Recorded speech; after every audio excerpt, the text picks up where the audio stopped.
Good morning, Vivek sir.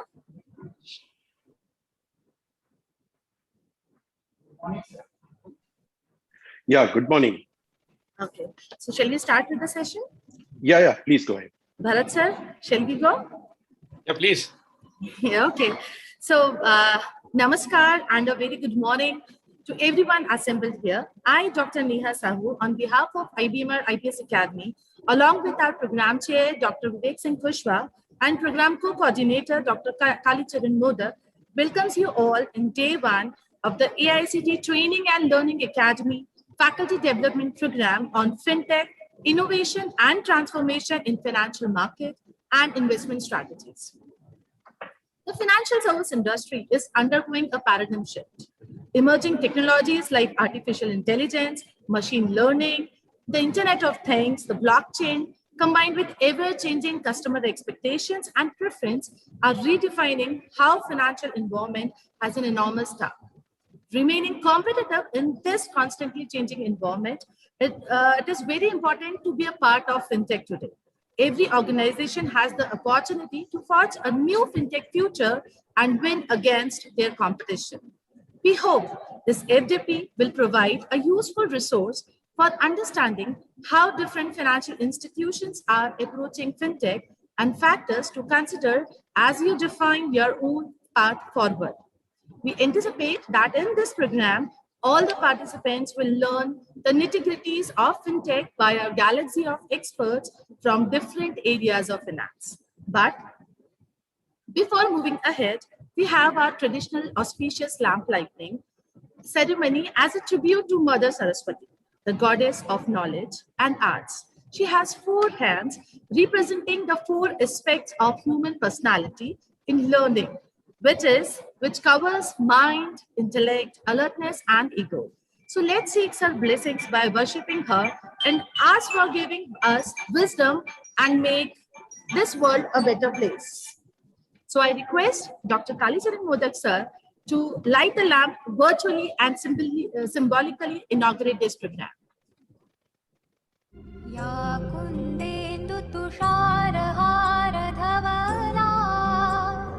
या शुभ्रवस्त्रावृता या वीणावरदण्डमण्डितकरा या श्वेतपद्मासना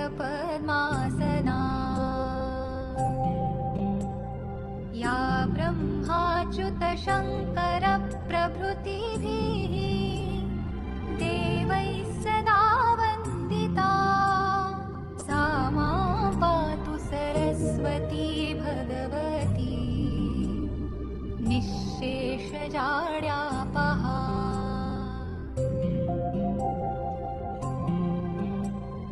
शुक्लां ब्रह्मविचारसारपरमा आद्यां जगद्व्यापिनीं वीणापुस्तकधारिणीम् अभयदाम् जाड्यान्धकारापहा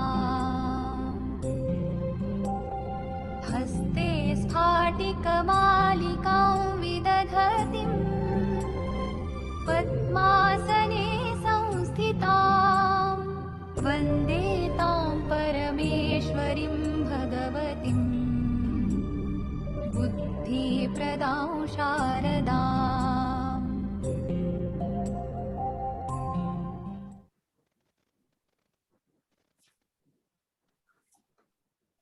Amen. Thank you, Kalisa. Now, may I request our Honorable Director, Dr. Vivek Singh Kushwa, to address the gathering. Over to you, Vivek sir. Thank you so much, Neha Salu ma'am. On behalf of IPS Academy Institute of Business Management and Research, I am thankful to all the participants who have registered themselves for this faculty development program sponsored by AICT under ATAL. So I'm really very thankful. As the theme is concerned, FinTech, basically, when we talk about the use of technology, nowadays we have seen the use of technology in each and every field. So finance is not the exception. We have seen the days when entire manual banking system was there. prior to dematerialization of securities, stock market trading, where the trading ring exists at that time. So the physical trading, the transfer of securities, it took more than a month time. We have seen those days. And today, as the finance sector is concerned, we have seen the witnessing, and we are the witness to see these changes, the use of technology, where banking is 100% automated banking. As far as my personal experience is concerned, I haven't visited from last 4 or 5 years in my bank branch because it's of no, all the transactions and everything is online. So no need to visit personally in the bank. The same is with stock market. If I'm talking about, we have a mobile app. With the help of that app, yes, every trading related analysis, interpretations, everything is possible with the help of that app. Similarly, in other areas, whether we want to invest in mutual fund, want life insurance policy or general insurance or renewal of those policies. So in each and every field, we find, yes, technology is playing a major role. In fact, in 2000, 2002, 2003, when MCX exchange started its operation in India, I interacted with Bharat Kulkarni ji. He's my very good friend, an academician, good experience as far as the corporate is concerned. So yes, at that time, we started some programs related to MCX exchange training programs. That was a time when technology is emerging in India's financial sector. So yes, after 70s, again, trading is allowed in commodities and technology is the backbone at that time. We have seen prior to use of technology, the market, and after the use of technology, the market. So the market dynamics are changing. Similarly, as far as the academic field is concerned, most of us were using the syllabus and want to bridge the gap between industry and academia. So obviously, this particular STTP, this particular ATAL training program for faculty members would be of a great help. Prior to this, we conducted a few STTPs and ATAL training programs also on Management 4.0, then on financial analytics. So in all places in Management 4.0, yes, we have seen the challenges that budding manager supposed to face when join organization and the role of technology there. And here, if I'm talking about prior to this, we conducted on financial analytics and now on fintech. So yes, the technology is the backbone. So I'm sure about it. These 5 days would be of great learning, and the resource persons from their respected field, they are the giants from their field. And as this inaugural session is concerned, Bharat Kulkarni ji is starting this particular session. He's my very good friend. We work together from last more than 2 decades, and his knowledge in commodity sector, setting up of commodity exchanges in Africa, then initially in India when this MCX exchange started its operation. So he is one of a big giant as far as commodity segment is concerned. So he is having good knowledge as far as the use of technology is concerned in this particular field. So I'm really very thankful, Bharat sir, for accepting our invitation. Thank you so much. Please go ahead, Neha ma'am. Thank you, sir. Your inspiring words will always motivate to achieve a newer heights. Dear participants, today we have a splendid presence of our great educator and instructor, Dr. Bharat Kulkarni, sir. But before introducing our resource person, I once again welcome all the distinguished participants who have enrolled themselves from various regions of country to be a part of this ATAL FDP program. Bharat Kulkarni, sir. Dr. Bharat Kulkarni, sir, is a founding director of Stalwart Management Consultancy Services, a consulting firm working in the field of policy advisory and development of structured finance. He has worked for about a decade on various value chain development projects and Structured Markets Initiative in Frontier Economics. The special area of interest in the development of agri-finance sector and has been working on various projects of establishment of financial exchanges. Bharat sir had and then worked as an economist with United Nations till 2011. After resigning from UN in 2011, he established his consulting firm and since has been advising several projects of governments and private investors. His clients includes government of Kenya, Tanzania, Ethiopia, Malawi, through agencies like the World Bank, USAID, IFC, Alliance for Green Revolution in Africa, and many others. He is highly sought after speakers on investment in frontier economics and travel across the globe to speak at various conferences year-round. He is a regular speaker at prestigious forums like the Harvard Business School, World Investment Forum, and United Nations Global Commodities Forum, etc. He also speaks regularly on the role of SMEs in global value chain. He is a PhD in economics and has written 2 books, one on agri risk management and other on commodity market and derivatives. So once again, on behalf of IBMR IPS Academy and ATAL Academy, we welcome you, sir. So Bharat sir, over to you, sir. Thank you, madam. And it's a pleasure being here. Vivek sir has been an inspiration for 2 decades for me. He has been one of the person I really like to interact with because talking to him, we always have a lot of things to learn from him. So it's really great to be here, sir. Great to be part of this session, and I'll be speaking about fintech. So let me just put up the presentation. I'll just,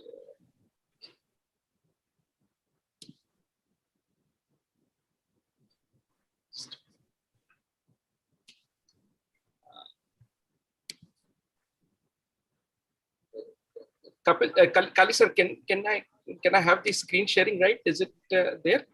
Yes, sir. Yes, sir. It is there.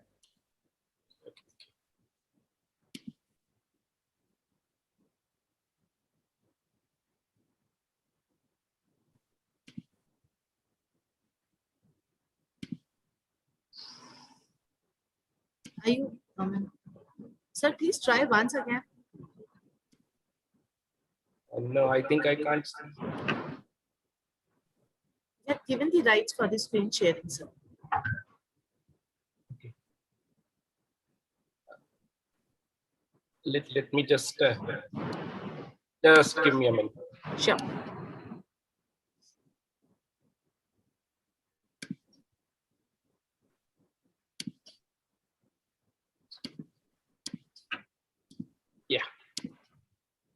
Yeah. So we'll be talking about the overview of the fintech industry. To be very specific, I'll limit myself to the overview of the industry as a whole. I won't be going into details of the fintech, components, because I think there are more qualified speakers to speak about that in the following sessions. So what we are going to do today is we are going to so this is the agenda. I'll just introduce myself. Then we'll talk about the understanding the fintech. What is fintech? What are the dimensions in fintech industry? Specifically, we'll talk about that. Current trends, how the fintech industry has been there, and how the Black Swan event of 2020 has actually changed the fintech industry, and what holds for fintech industry in future. So we'll talk about that, and finally, we'll talk about what is the future, what in long term, what is the fintech industry going to look like. So this is basically our agenda for today, and for next about an hour or so, we'll be speaking about these. Questions are most welcome. If you have questions, we can take them, because I believe more questions would mean more opportunities to discuss and understand the concept more clearly. So with that, let's begin. So I'll start with the basic introduction. I am, as ma'am introduced me, I'm a consultant into policy and economic development. I work with various agencies of the United Nations. I was working as an economist earlier, then I resigned and started my own consulting. Today, I'm consultant with World Bank, IFC, and various other international agencies. And I work specifically into structured markets, where we try to build technology-driven markets for the people who are not able to access the markets. People like farmers, small farmers in Africa, small traders. And we try to bring technology and policy together so that innovative solution to these people can be offered. So that's my forte in terms of by my work. So I work with governments in Kenya, Tanzania, Uganda, Nigeria, Ethiopia, Ghana, various countries, governments I worked with. Then I have also worked with, multilateral donor agencies like the UNDP, the AGRA, Alliance for Green Revolution in Africa, which was started by Kofi Annan, International Trade Center, which is a part of the United Nations and WTO. World Bank, I worked with USAID, which is the government of US aid agency. In case of private sector, I worked with agencies like Eastern Africa Grain Council, Sigma Investment Group from Jordan, East Africa Exchange in Rwanda, AHL Group in Malawi, Kenya National Trading Corporation, and various other. Shapoji Palonji Group in India also I worked with as a consultant. Regularly, I've been speaking at forums like the African Union, the World Economic Forum, the Harvard Business School, International Finance Corporation, various conferences of International Finance Corporation, the United Nations Conference for Trade and Development, World Investment Forum, and others. I have been, working throughout the globe. In US, I have worked with USAID and International Food Policy Research Institute. In Europe, I have been part of various global task forces which was set up. One was specifically on introduction of technology in agriculture, which was set up by a working group in United Nations, and I was part of that. In Asia, I worked in India, Bangladesh, Singapore, Malaysia, Thailand. My major work has been in Africa, which includes in UAE, Jordan, Egypt. In case of East Africa, I worked in Kenya, Tanzania, Uganda, Ethiopia, Rwanda, various countries there. And in West Africa, Ghana, Benin, Togo, Nigeria, a few countries.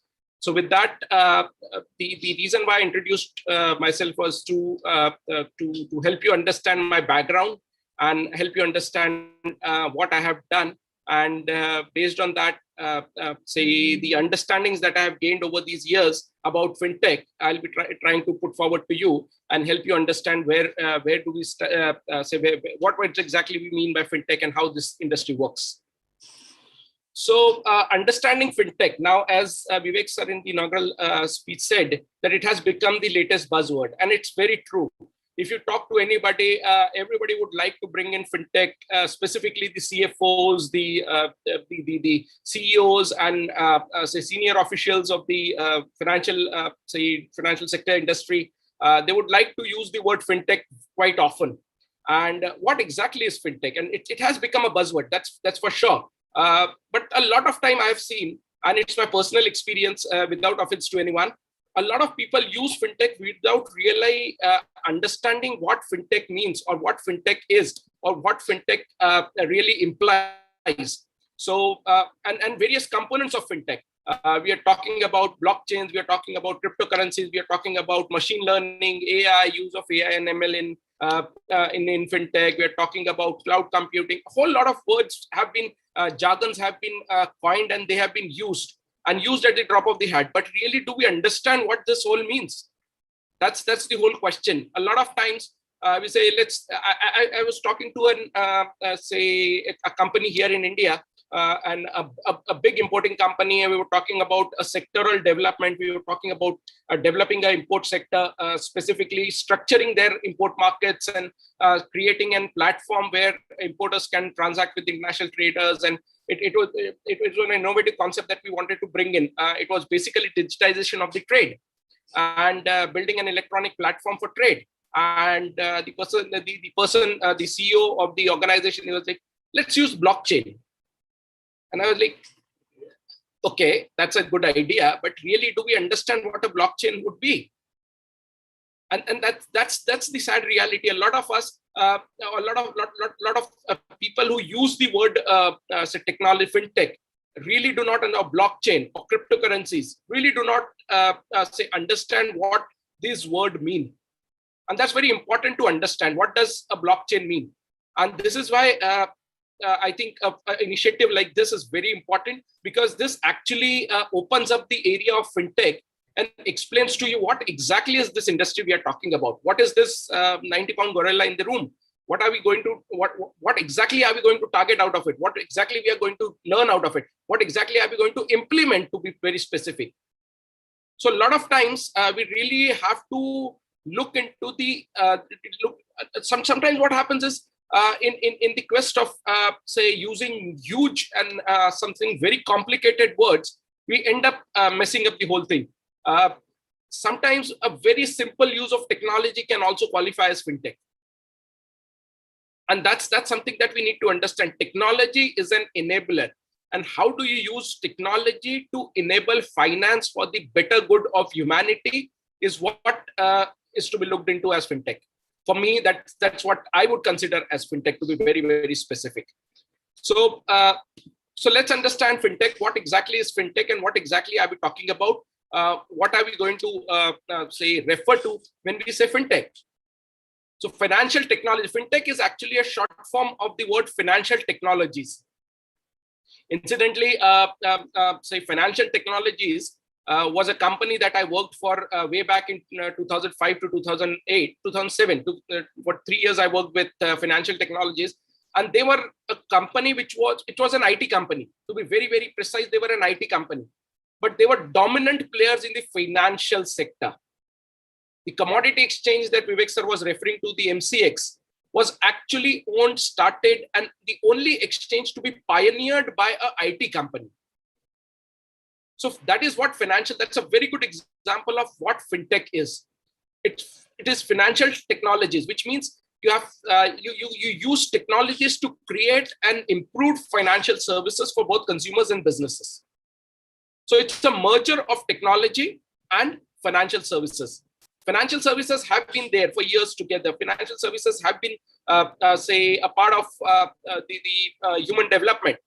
But when technology merges with financial, say, services and enables the financial services to cater to either new clients or cater to clients in a much better manner, improved manner, that kind of, say, association I would call as a fintech. So fintech is nothing but applying innovative technology solutions to deliver financial services, either new products or to new in a newer format or a newer in a newer mechanics. So that's financial technologies for me.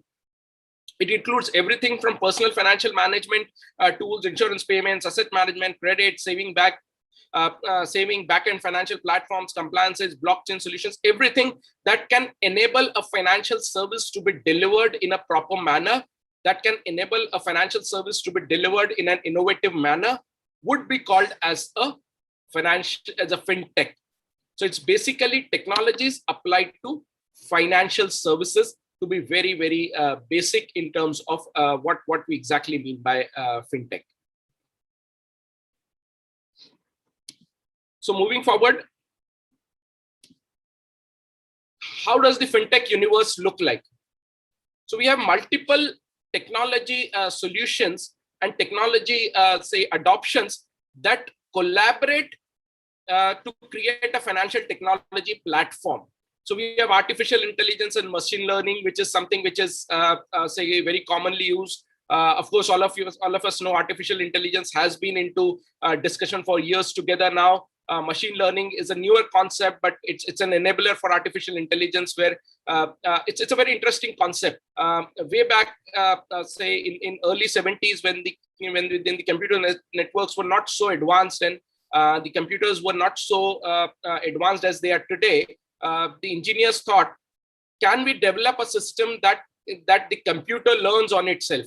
You don't need to teach computer. And that was the time when you need to teach computer everything. You need to program it. Computer would not have its own intelligence in terms of it would not have a repository to fall back on. But today that has changed. Today we have a mechanism, a computer system, a technology that allows the computer to create a repository of knowledge and think or operate just like a human brain.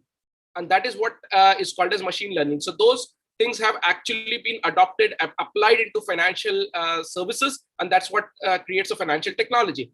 Big data and data analytics are something very, very significant. Big data is nothing but a huge voluminous data, which is analyzed by computer systems to create a meaningful information that can be further used for delivery of the financial services.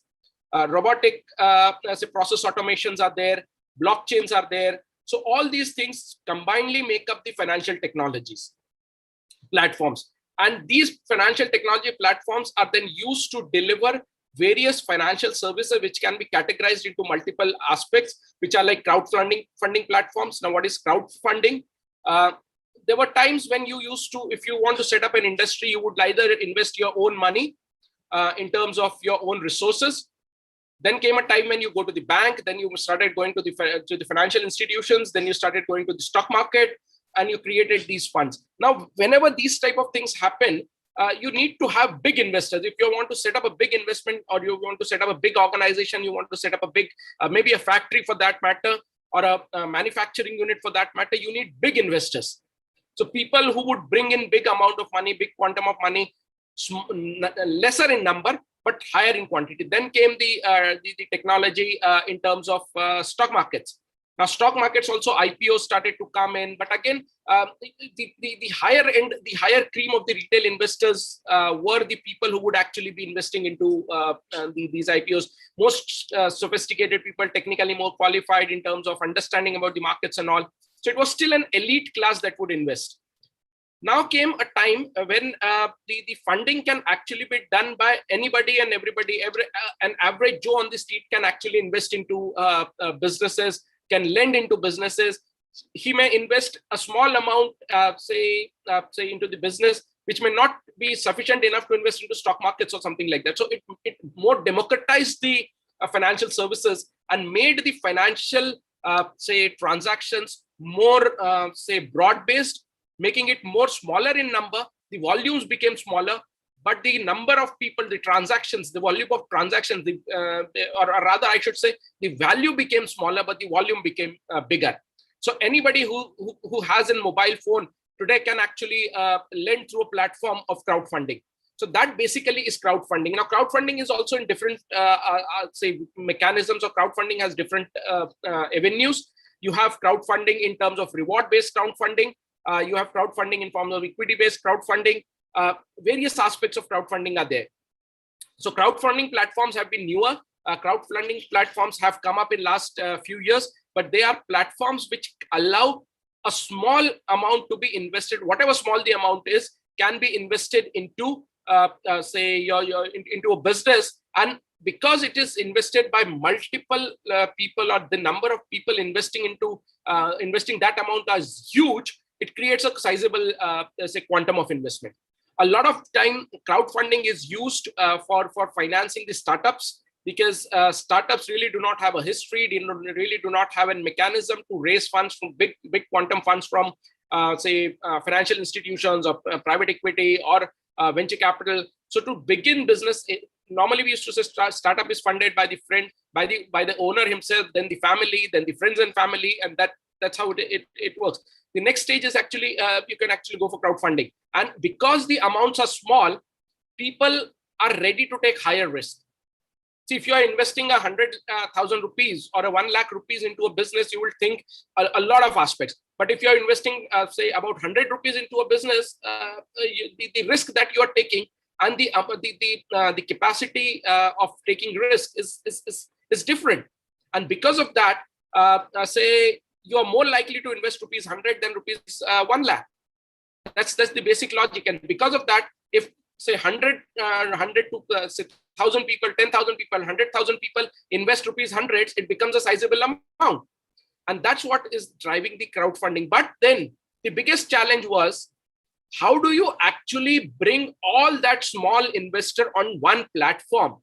And how do you actually, you can't have people go, I won't even go, I stay in an apartment, I won't even go down to the corner shop to invest rupees 100. I would say, take this money. If you come to my place and take it, I'll be ready to invest. Because the amount of investment is not very high. My perception about risk is different. So for me, that's not a very, very serious investment, to be very precise. So I would not like to take that type of risk or that type of effort to actually go and make that investment. Where I'm investing 100,000 into an equity, say stake, I would actually go to the bank, write a check, try to ensure that the money is transferred into the accounts and all that thing activity I'll do. But for a small, so for if I'm running a startup, for me to get to say 500,000 people, 5 lakh people and getting say 100 from each person is very costly.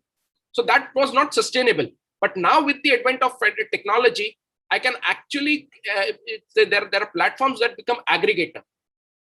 So I know a platform about in Bangalore, and that platform, it's a crowdfunding platform, a cloud donation platform, where they have created a platform where you can list your project. So for example, I want to run or I want to say create some philanthropic work. For example, I want to distribute I want to establish water treatment plant in my location so that people have access to say pure water. Now I know that the investment is say 100,000 rupees. I don't want to invest that money. I can create a project, list it on that crowdfunding platform, and people who would look at that crowdfunding platform and they'll say, okay, I donate 100 rupees, I donate 200 rupees, and that becomes an aggregator. So that platform becomes an aggregator. All the money is contributed into one account and it becomes a sizable. So this is the benefit of technology. That is why crowdfunding has become such a buzzword. And this is what crowdfunding is. Then mobile payments and lendings. This has been systematically disrupted by financial technology. We have you just look at in your own say case, how much money you were paying in cash when you 5 years back, and how much money today you are paying in cash, and how many times you have actually used cash in last say 1 week. So that will actually tell you what is the penetration of the mobile payments and lending. And a lot of people believe that financial technologies can actually be introduced in sophisticated market. I do not believe that. If you consider the mobile payments in India started around 2015 when Paytm came up, and then after demonetization, it suddenly became a buzzword and everybody started to use it. And with the restrictions last year, I think it just got an say boost. But a country like Kenya, which is 20 years behind India in terms of technological adoptions, was using mobile payments in 2008 when I first went to Kenya. M-Pesa. Now that's today. They say that the president of Kenya, when he gets up in the morning, he prays for his health, and then he prays for the CEO of M-Pesa's health. The reason is 25% of their economy is transacted on M-Pesa, and that has nothing to do with the sophistication of technology in Kenya. So financial technologies are disruptors and create disruptions in markets which are sophisticated in technology and markets which are not so sophisticated in technology. Both the markets, they create disruptions equally. Robo-advisors. Now, robo-advisors are robotic, say, responses to your wealth management solutions. So you don't need to go into, or you don't need to hire a wealth manager. A robo-advisor would actually tell you where to invest, and it is all based on artificial learning, artificial intelligence, machine learning. So robo-advisors is a new buzzword. InsurTech, which is basically using technology into insurance sector, into distribution, into claim settlement, various aspects. And RegTech, which is basically the regulatory technology. So we'll understand about these much in detail, but these are areas where the financial technology is being implemented. Now, fintechs, if you actually see, there are areas: financing, asset management, payments, and other fintech. So financing, you have crowdfunding, which I already explained what exactly crowdfunding is. There are donation-based crowdfunding, the example of the Bangalore company, which I gave you. There are reward-based crowdfunding. Reward-based crowdfunding are like where you really do not have to share your equity, or you do not have to create debt, but you actually sell something much in advance.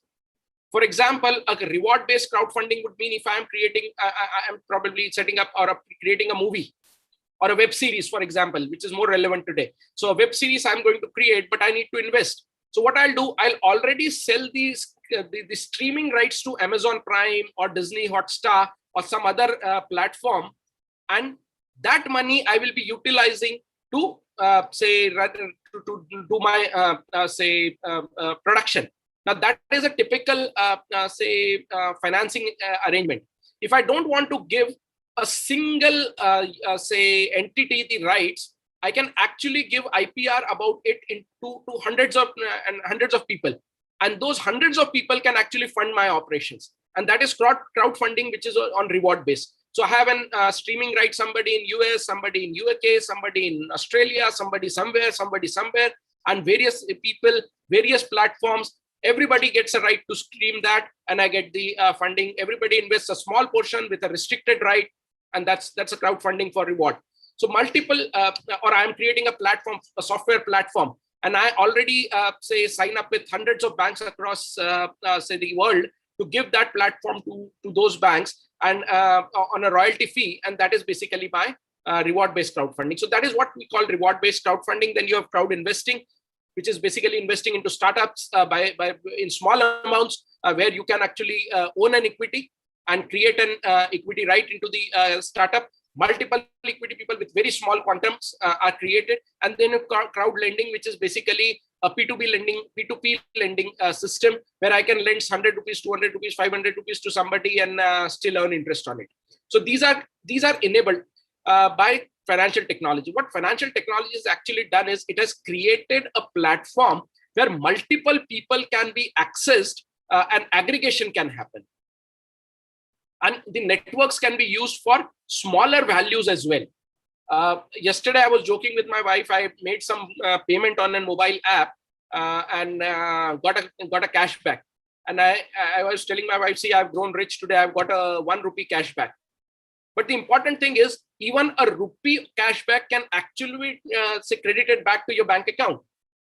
And that's the beauty of fintech, because what it has meant is the quantum or the amount has become irrelevant. However smaller the amount is, the system can still process it. Earlier, just imagine about 10 years back, you go to a bank and tell the banker, I want to deposit 1 rupee.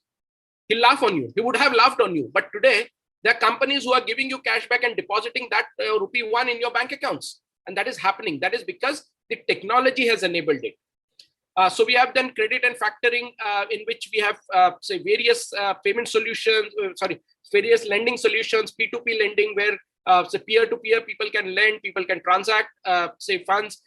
Even SME loans are happening through fintechs, and these are all initiatives. Asset management, where social trading, robo-advice. Robo-advice is basically a mechanism, as I said, of wealth creation, where based on your personality, based on your behavior, based on multiple factors, they create a portfolio, and then they trade on those portfolio, manage those portfolio. There is no human intervention in actually portfolio management, and you are actually taken care by a computer. So computer would actually shoot in orders based on your specific profiling, into the market. It would actually, it can define what risk you want to take. It can define what return you want. It can define based on the risk and return what type of asset balancing you should have in your in your portfolio. They'll create those asset balancing, and whole lot of activities is undertaken systematically, by the system itself, systematically, by the technology itself, and that is what is robo-advice. So we call it wealth tech, we call it robo-advisors,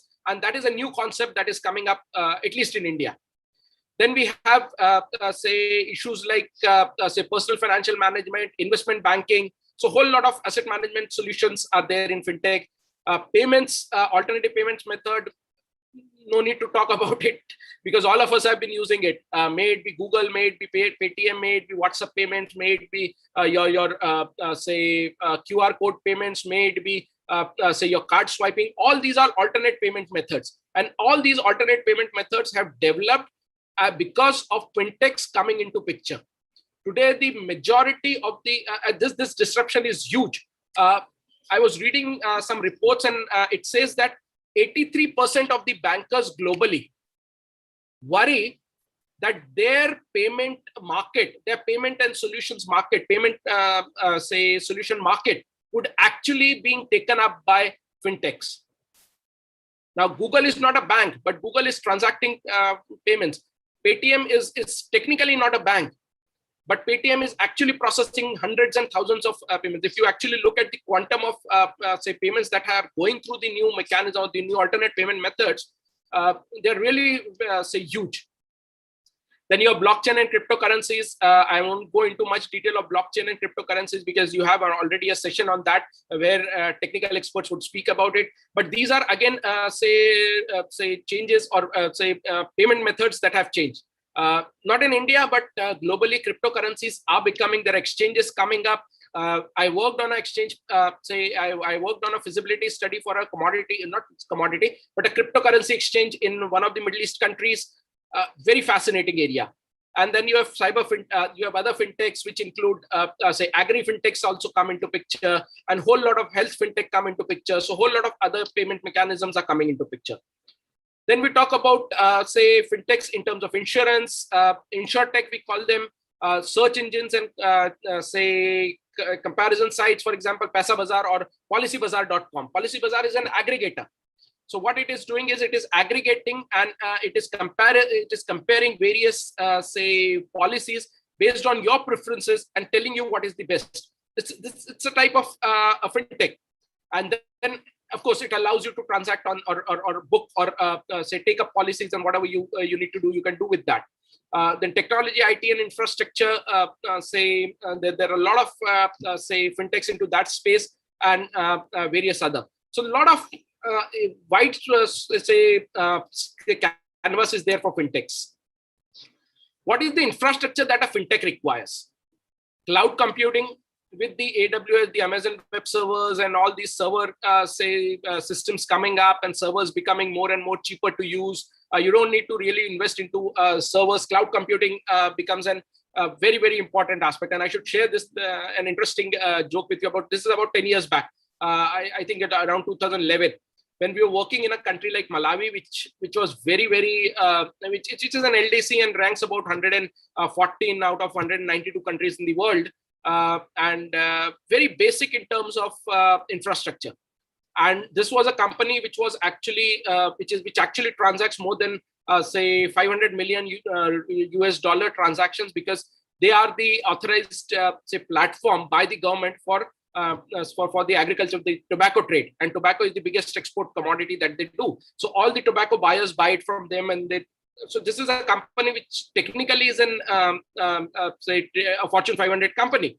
But then when we're talking about say introducing some technology innovations, and we said we'll actually put up the system, the structured market software, the exchange technology software, will put it in cloud. And they said, oh my God, what happens if there is rains? And that tells you about 10 years back, what was the awareness about cloud computing. Today, you talk about cloud computing to anybody, he exactly knows what we are talking about.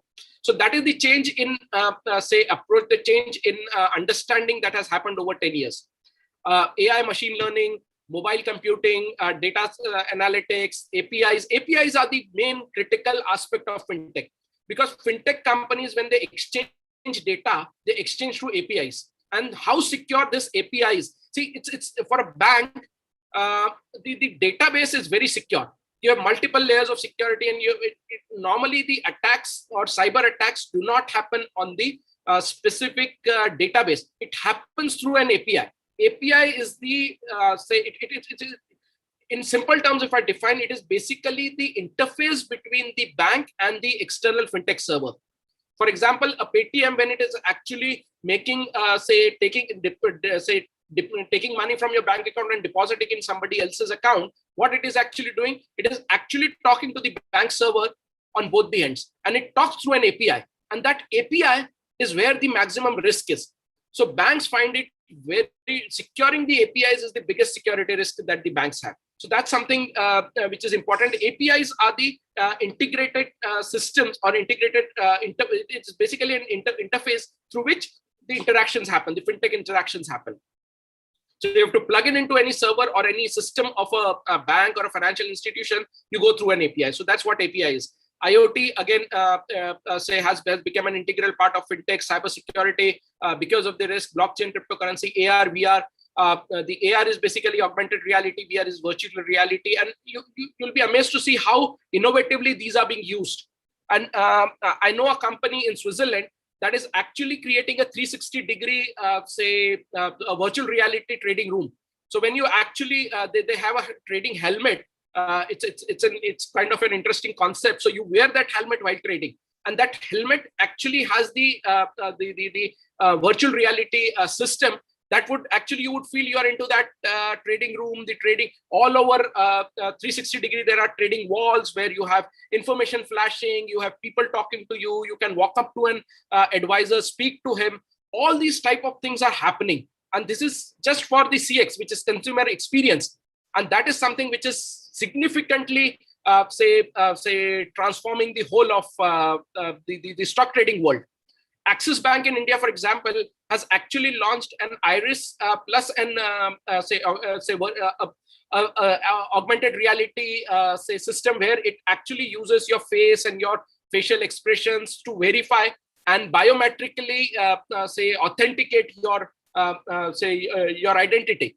And for so when you walk into an ATM, you can actually open a bank account through your biometric verifications linked to your Aadhaar card, and with your facial expressions and various other things, they've actually created an interesting mechanism. So very innovative mechanisms that people are using in order to develop the consumer experience of fintech. Fintech is all about consumer experience. How does a consumer feel about fintech? And that's what defines the success of fintech.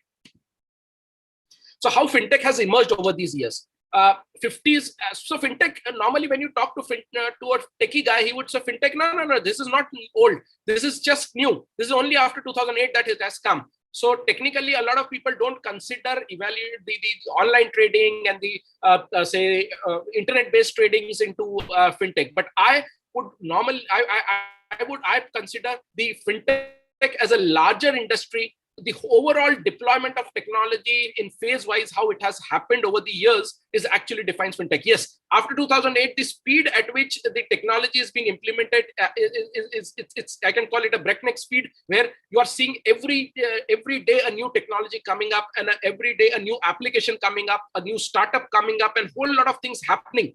So the marketplace has got crowded after 2008. But prior to that, 1950 was the first time when the world actually understood something like a credit card. And this was introduced by the diners in 1950, then 65 when the first ATM was launched, then NASDAQ started trading, online trading in 1970s. All these were part of fintech. So if you actually see earlier, about 5 to 10 years, a technology would roll over, change, a new concept would be brought in. Now, 5 minutes is also a longer time. You have so much of innovation coming in, and all that innovation is happening because there is so many platforms, and there is so many enablers that is actually letting the financial sector benefit from.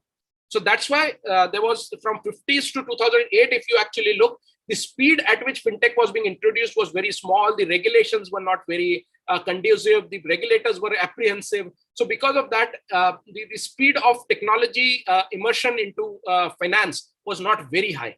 But last 10 years, it has been phenomenal. And you can see this by the way the whole experience has changed. So what are the layers of disruption that fintech is creating? In banking technologies, it is creating serious disruptions in analytics. It is creating serious disruptions in data management, in consumer relationship management. I'll give you an example how this thing has happened. About 2 months back, I originally belong to Indore, just to share with you. I stay in Mumbai now, just for my work purposes, but I belong to Indore. And I was in Indore, stuck in lockdown and nowhere to go. And I wanted to, I had installed a Google Pay app on my alternate number. And I wanted to link it to a bank account. And because my all my bank accounts were linked with some other number, so I was not able to link it. So I decided to open a bank account just for trial purposes. Sitting in my bed, I opened a bank account in 5 minutes. And that's an experience that I have gained. And I'm like, this is something which is phenomenal. Verifications happening through the Aadhaar card linkages, everything happening, and within 5 minutes the account is open. You get an email within 5 days. Of course, you still have physical paper-based trails, but then the experience is there. So this is the CRM, the CRM disruption that fintech has actually created. Security levels have changed. A lot of things I must tell you, and I am privy to a lot of security breaches with banks because of, say, certain networks that I have. I come to know about these. A lot of banks have got security breaches, which has never come out. RBI knows about it. RBI has issued guidelines and strict instructions. Audits has happened. But public, because the panic should not spread and because the panic should not create, should not be created, these information have not floated. But there was a time when a popular bank in India had more than, say, 2 lakh cards compromised. And that's a serious security nightmare that the banks have. You won't believe me. I don't use, say mobile banking platforms because that's the most risky platform for me.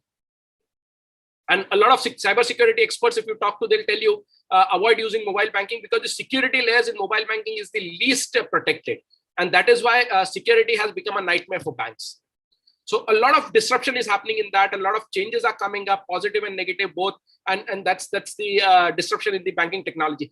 Payments, I think this is the biggest disruptor. Online B2C commerce, the B2C is the bank to customer commerce, the mobile wallets, the POS, the P2P money transfers, all that thing we do at the shopkeepers end, we do between us, send money through mobile phone, Google Pay kar dena. Now, what is that? That is a P2P money transfer, a peer-to-peer money transfer.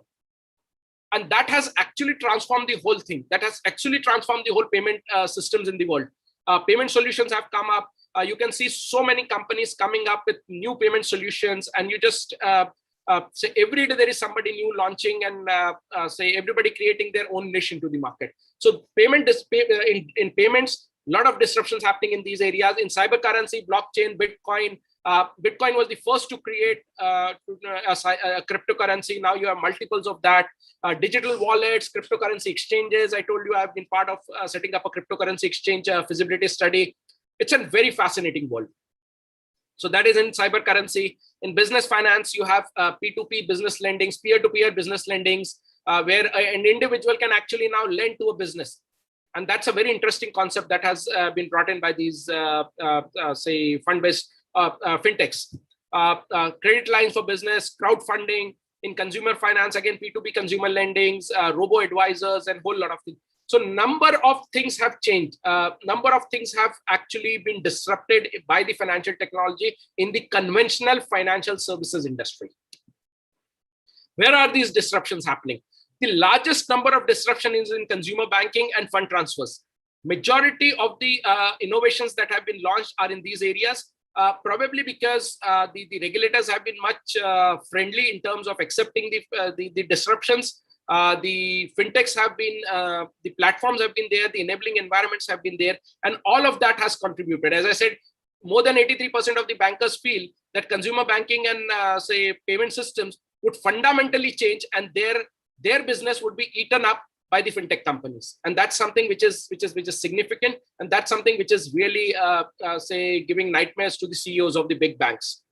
Then you have investment and wealth management, SME banking, you have brokerage say firms. All these areas are areas where the disruptions are happening, but the major disruption is consumer banking and fund transfers.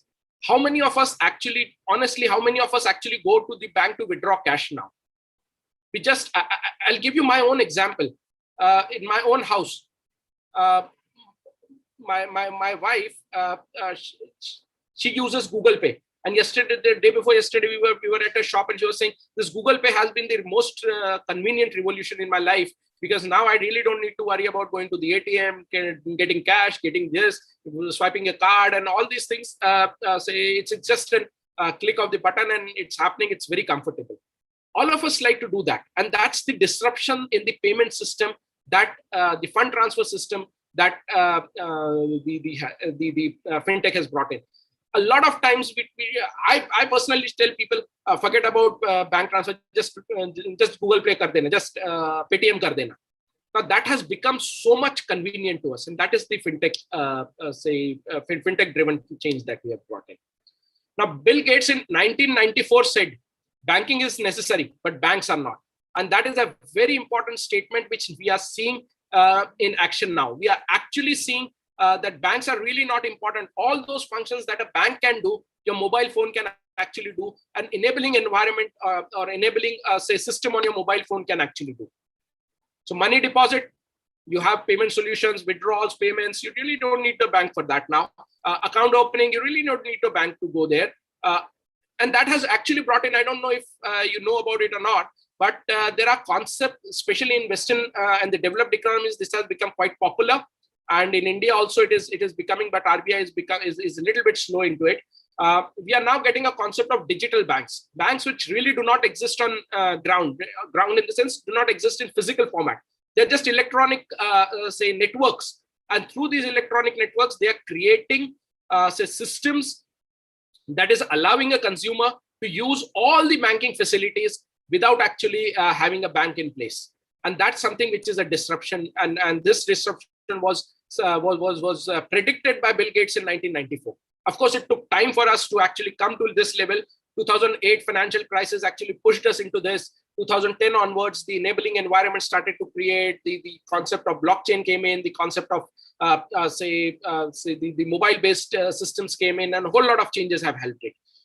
So for all these services that you normally do at bank, you really don't need a bank for that. So this is a conceptual shift that has happened. That do we really need a bank? Do we really need a brick and mortar bank? Do we really need, because what is the difference between a bank and a digital bank? Now banks, you would say, oh, banks are also getting digital. Now I would differentiate between an online bank and a digital bank. An online bank is an financial institution. A digital bank is a fintech. These are the differences. And what are these differences? What are the sales, the traditional online media, marketing, mix, operations, TV ads, radio ads? This is how banks sell. You see the Axis Bank telling you that now it is on your mobile phone. You can actually do it, but still it is actually an component of the overall banking structure. It is not the bank itself. Whereas a digital bank is a bank itself on the phone. So that network itself is a bank. Social media, affiliate program, digital ecosystems. So all these things are actually banks. So digital banks may not be popular in India right now, but that's the future we are going to see. Products are traditional accounts, money transfer, loans, securities, whereas in digital banking, you have new systems like you have crowdfunding, you have peer-to-peer funding, cryptocurrencies, you have identity in say mobile and real-time APIs where you can actually network. So all those type of things. If you actually open up a Google, you download Google Pay on your mobile, and then you try to link it with your bank. What happens? It asks for a password. You enter your, not exactly password, it asks for your OTP, and then that is how you are authenticated, and then automatically it connects with your bank account. Okay, so that is an API functioning. So Google Pay actually uses a real-time API to connect to your bank account and talk to your bank about your bank account. So that's something which say is a digital bank feature. Process is paper-based. How many of us really sometimes get fed up that the bank relationship manager tells us, "Sir, wo to aapko form sign karke dena padega." That is something that tells you that even if the banks have gone online, even if the bank are using sophisticated systems, there is still the paper trail that is required, and still paper-based product. If you want to, I had a bank account in one of the account, and I won't like to name the bank, but I wanted to actually close and get some transfer of securities into one of the account, into my depository account. And the person tells me, "Sir, aapko to bank aake aapko wo form sign karna padega, then only we can do that." I said, then what is the meaning of having an online platform? So that's what the banks have a limitation. They still have paper trail, they still have paper-based process, they still have a process that is heavily towards say paper-based transactions. They have not digitized, but these are 100% straight-through processing mechanisms, complete automation, analytics, everything is different. Legally, these banks have limitation in compliances, but these compliances are seen as opportunities for digital banks because they can now do things which nobody else can do. So for me, because I'm not a bank, I have not taken a bank license, I can do a lot of things that banks cannot do. So banks, when they introduce an online banking system, they have limitations. But when I, as a fintech, introduce an online banking system or online fund transfer system, I don't have those limitations. So that's something which is making this digital bank different from banks. So that's how you have to differentiate between an online banking and a digital banking. A digital banking is a complete fintech entity. An online banking is an extended, sophisticated version within the same banking company, which draws its operational, operational parameters from an existing physical market structure or physical structure. So that's the difference. Now, fintech map in India, how does the fintech look in India? India is one of the most prominent or most promising lands for fintech. Among the fastest growing fintech markets globally, India is there. Highest fintech investment activities, which includes the venture capital investments, the PE investments, and the MEA deals, the merger and acquisition deals have happened in India. 670, close to $650 million. Last June, it happened. We still don't have the data for the remaining part of the year, but then it would be definitely more than that. So $647 million across 33 deals happened. China, which is another major disruptor, had less than 50% of that. So that tells you the power of India in terms of fintech, because we are people who are driven by, who have technology adoption, who have a more supportive legislation. We have more enabling environment, and because of all that, we have a much better fintech environment and fintech ecosystem in India, and that is seen by the global deals. Accenture says that the fintech companies have gained 1/3 of the new revenues at the cost of traditional banks. I'm talking about 83%. In India, it is still 1/3. 1/3 of your traditional bank revenues have actually gone to fintechs, which is a significant start. India and China accounted for the highest adoption rate, 87%, whereas globally it is 64%. So we are actually today, and I was reading an article a few days back about a lady from Ujjain, how she's actually using the Google Pay and how it was applauded by the Prime Minister. The important thing is, people who never thought they would have a bank account today are giving you a QR code and saying, please pay on Paytm. That's the level of acceptance that we have created in our country, and we should be proud of it. Another report, the Medici India FinTech report, says that India has seen explosive growth, and all of us have witnessed that.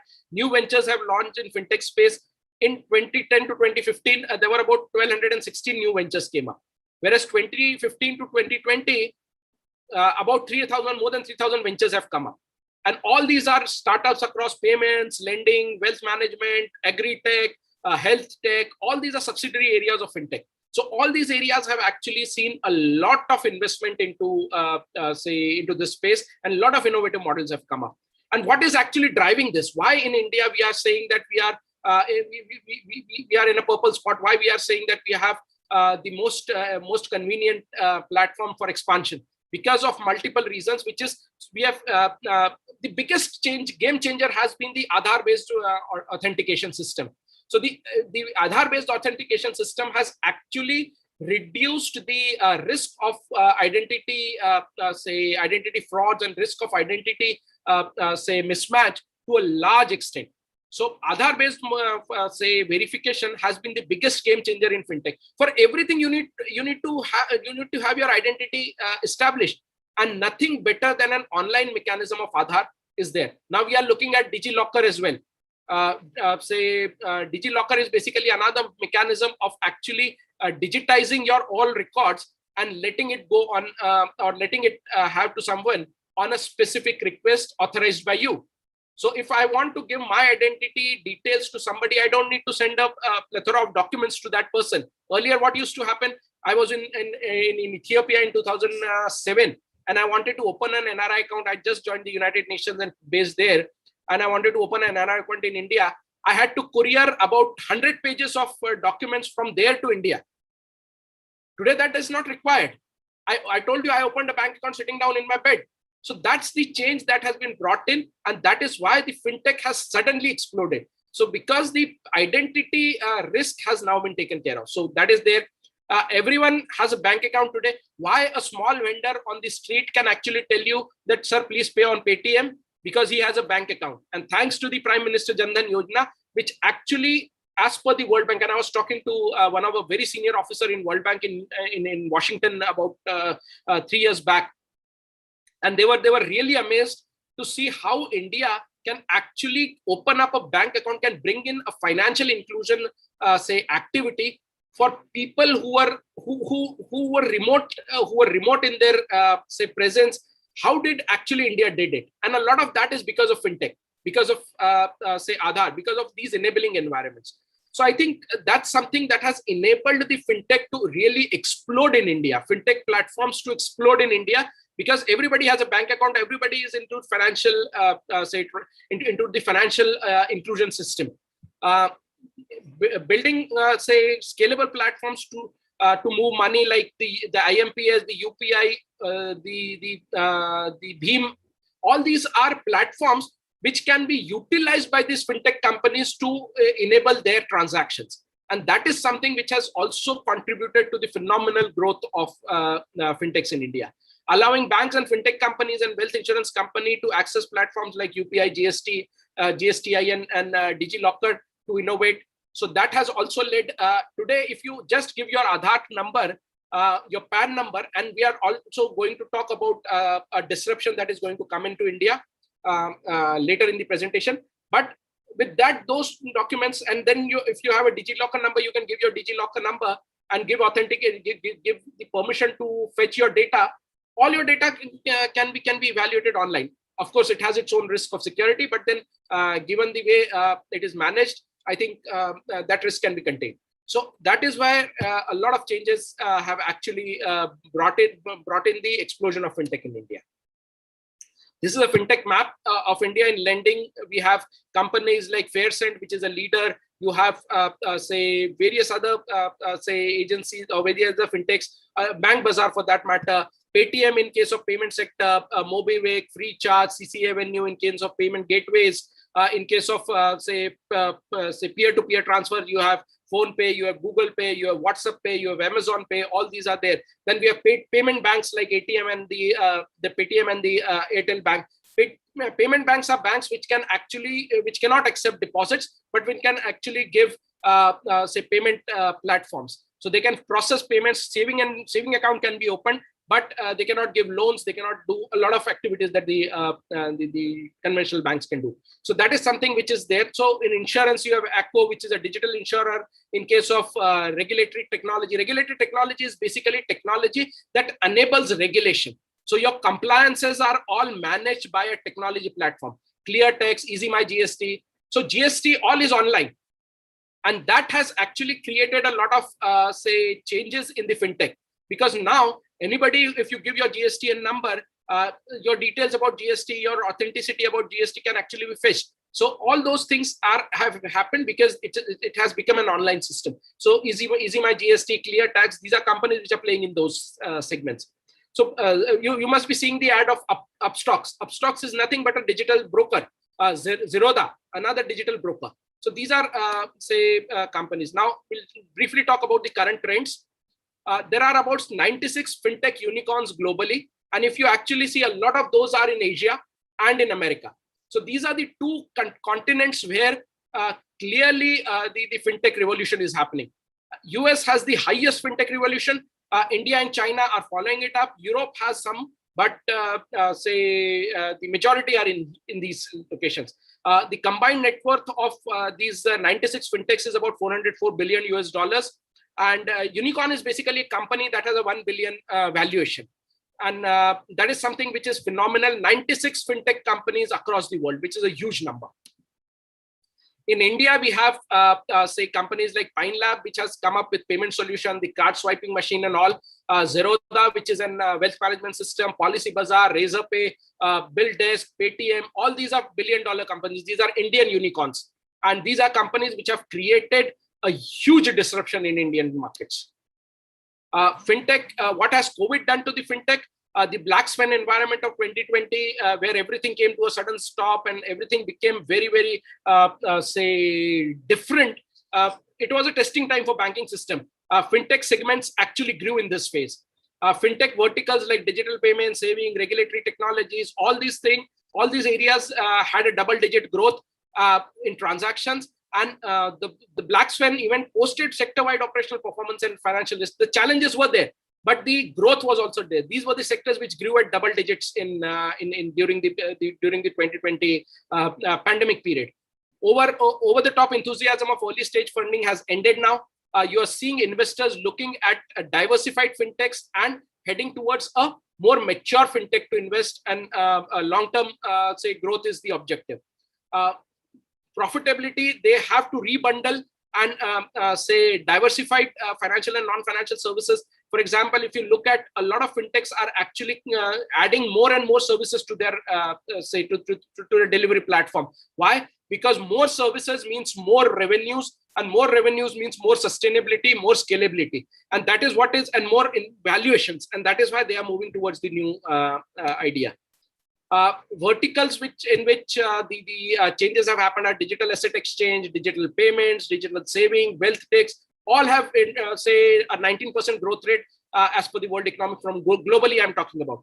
Digital lending has contracted because the businesses have come to a standstill. Lending has ended, and because of that, you are seeing the shortfall of digital lending, say by 8%. But then this has forced the fintech to look at reduce the revenue outlooks. Of course, fintech, which were very say the valuations very high, have reassessed themselves and brought down their valuation, but still remain a lot of attractive opportunities for investment. And accelerating digital adoption, including demand for e-payments, all this is fallout of the COVID-19.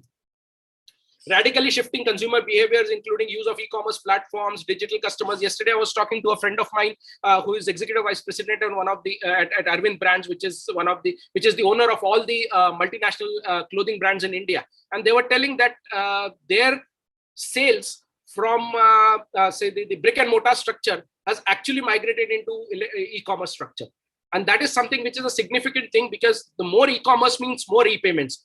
And more e-payments means more say valuation for the digital payment companies. So e-commerce platforms are gaining importance. Fintech companies in partnership with say corporates are accelerating their efforts. For example, you're seeing a lot of fintechs actually partnering with physical infrastructure and saying, okay, now you go to this store and you pay using this, and it's a phenomenal growth that we are seeing. Global investment, if you actually see 2019, Q3 was the highest investment, and then it subsided down. 2020, because the COVID-19 came in, people were uncertain, but 2020 Q4, again, you see more than $50 billion investments into the fintech industry. So the investment is going high, investment is increasing, people are putting their faith, but where? So you can see that 2018, majority of the investment was on early stage fintechs. So early stage investments were happening. Now people have started to say, let us look for the business model, and late stage has been started to be more attractive, where nobody is going to finance you for your concept now. People are going to see a proof of concept. People are going to see your valuations. People are going to see how you are actually playing in the market, and then actually invest. So from 69-70% of investments which was happening in the early stage, now it has gone down to 56-57%, and 13 to 14% short shift over has happened. There have been some huge fintech deals. Majority have been in US. Some have been in Asia as well, but majority have been in US. Fintech are popular, no doubt in it, but as I said, a lot of people want to wait and see when they become profitable. And that is where the late stage investing is happening. A lot of fintech companies today may be very popular, maybe having very high valuations, but they're really not there when it comes to profitability. And that is something which we need to look at. Finally, I'll just add something about the future. The key fintech trends. What are the key fintech trends? We are going to see contactless payment as the new payment model. The cash would become less and less to use. Embedded finance will take many takers. Embedded finance means finance which is embedded into multiple various other transactions. So that will grow, which will mean that the fintech integrations would happen, and you would see more and more opportunities of embedded finance coming up. Financial inclusion as a necessary part of the industry. And this is where India has really scored high, because we have actually created a financial inclusion exercise much before the fintech revolution could take place. So Aadhaar based the Prime Minister Jan Dhan Yojana was something which was a phenomenal step to actually change over the fintech scenario in India. Cryptocurrency will gain more and more acceptance. After fintech, we have to watch out for regulatory tech and wealth tech. These are the areas which will actually, after payment solutions, the market has become crowded. Now you would see more innovations coming into RegTech and wealth tech. Banking 4.x is going to see its debut. Banks are under stress. Banks are under, it's unsustainable for banks to maintain the brick and mortar structures because, and people also don't want that. So a lot of changes will happen. We'll see a new disruption coming up, and we'll see the transformative shift where financial institution invisibly embed banking with the consumer lifestyle. So how a consumer is behaving, data from Amazon, what consumer is buying will actually define your banking portfolio. And that is something which is going to come very soon. Finally, I'll say that in India, we'll see a rise of fintech. Penetration of smartphone users is going to help it. Continuous buildup of digital infrastructure is happening. The biggest disruptor is going to be an account aggregator. And because of shortage of time, I'm not able to explain you what account aggregator is, but there's a very beautiful 6-minute lecture on account aggregator by Nandan Nilekani on YouTube. Please go and watch that video. You'll understand how this is going to transform. And very important step has been taken few days back, where the small traders have been actually identified as MSMEs. So the MSME ministry extended the definition of MSMEs to include small and medium traders into that platform, which will mean that they would have an authentication document. And with this authentication document and account aggregators in place, SME can actually borrow loan from the banks without actually going into, a detailed, project report. I remember when my father was a banker, and how SMEs would come to him, present a thick project report, and then the banker would look at it and then say, all that thing is going to go away. It has already gone away and it will further go away. So account aggregators is an interesting concept where there would be lenders, there would be buyers, and there would be account aggregators who, with your permission, would fetch all your data. May it be your banking data from your bank, may it be your investment data from your investment broker, may it be your GST data from GSTIN, may it be your compliance data from Udyog Aadhaar, may it be your educational background from your DigiLocker. All these would be pooled at one place with your permission, and based on that, the bankers can actually see your risk portfolio and lend to you. And that is something which is going to be a phenomenal change in Indian and lending industry for that matter. So with that, I stop here, and thank you all of you for your time. And I hope I was able to give you a brief idea into what this whole industry is, and this will equip you to understand and look forward for more sessions in the FDP. Thank you very much. Thank you so much, sir. It was a wonderful session. About like what is fintech exactly, because that's true. The term which we understand, we use every now and then at times. But the concept behind that term, the logics, the base is all different. So that was wonderful. So what we can say is now we people are looking for no more conventional banking. Since fintech is evolving from all the industry, so we all have to go along with fintech. So that can be said that fintech is not only an enabler, but the driving engine. Right? This I learned from you only, because you had used this term that it's an enabler. So it is a driving engine. So that's true. So wonderful session, and that would be great because participants will. Dr. Bharat Kulkarni sir is joining us tomorrow also for his sessions on agritech and the another session will be related to fintech security and regulations. Right. So he'll be joining tomorrow us again on the first and second session. So that's all for first session, right, sir? Thank you. Thank you. Thank you all. Thank you all of you, and I'll see you tomorrow. Yes, sir. Thank you, sir. Thank you so much. Participants, there are some queries regarding the session. Sir, there are some queries. Will you be able to share the PPT for the same? Or I'll do. Okay. Just after this, I'll just share, and that can be circulated. Done. So we'll be sharing the PPTs. Not many participants asked for the PPTs. Wow, wonderful session. I got the personal feedbacks also that the session is going. I mean, that was amazing. So that was great. So we'll be sharing the PPT once the session is over.